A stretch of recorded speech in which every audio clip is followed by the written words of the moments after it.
মহান আল্লাহ পাক রব্বুল আলামিনের দরবারে অগণিত অসংখ্য শুকর, যে আল্লাহ পাক রব্বুল আলামিন মাহে রমাদান মাসের রোজা সমাপ্তি করে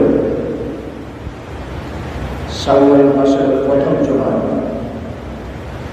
আল্লাহ তাআলার ঘরে মসজিদে আসার এবং বসার যে সুযোগ করে দিয়েছেন, এজন্য মহান প্রভুর দরবারে কালিমাত শুকর আদায় করি, সকলে বলি আলহামদুলিল্লাহ।